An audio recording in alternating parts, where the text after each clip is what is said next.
আপনার পরিবারে যে সমস্ত রেশন কার্ডগুলি রয়েছে সেই সব রেশন কার্ডগুলিতে মোবাইল নাম্বার লিঙ্ক করা আছে কি না আজকের এই ভিডিওতে সেটা জানবো।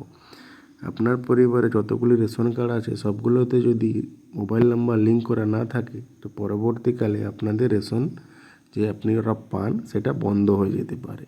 তো মোবাইল নাম্বার লিঙ্ক করার জন্য রেশন কার্ডে আমাদেরকে কী করতে হবে সেটা আজকের এই ভিডিও আমি দেখিয়ে দিচ্ছি। তো ভিডিওটা সম্পূর্ণ দেখবে।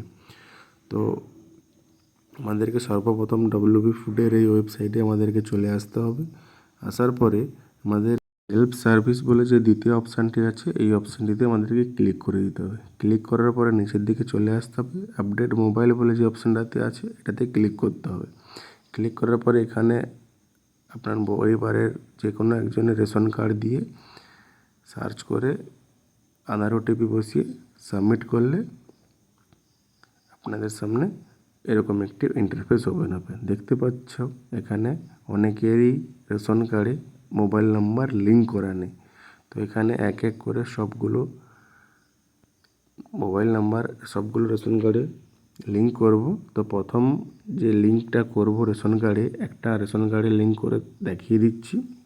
পরবর্তীগুলো আমি তাড়াতাড়ি করে একটু করে দেবো, সেটা একটু ফাস্ট ফরওয়ার্ড থাকবে, তোমরা একটু করে নিয়ে তারপরে লাস্টের দিকে আসছি। তো অ্যাড করার জন্য এখানে যে দ্বিতীয় অপশানটি আছে এটাতে ক্লিক করতে হবে। ক্লিক করার পরে এখানে মোবাইল নাম্বার অ্যাড করতে হবে, দিয়ে ওটিপিতে ক্লিক করলে ওটিপি আসবে। সেই ওটিপিটা এখানে বসিয়ে দিলে তোমাদের সামনে একটা পপ আপ চলে আসবে। দেখতে পাচ্ছ ইওর ডাটা সাকসেসফুল আপডেট হয়ে গেছে, একটা রেশন কার্ডে মোবাইল নাম্বার অ্যাড করা হয়ে গেছে। তো এইভাবে করে রেশন কার্ডে মোবাইল নাম্বারগুলো তোমাদেরকে অ্যাড করতে হবে। তো আমি পরবর্তীকালে ফটাফট করে একটু বসিয়ে দিয়ে তোমাদের সামনে খুব কম সময়ের মধ্যে ভিডিওটা যেহেতু করছি, তো দেখতে পাচ্ছ সবগুলো মোবাইল নাম্বার আমি অ্যাড করে দিয়েছি। এইভাবে তোমরা প্রত্যেকটা মোবাইল নাম্বার এখান থেকে অ্যাড করতে পারবে। ভিডিওটা ভালো লাগলে অবশ্যই লাইক কমেন্ট করবে।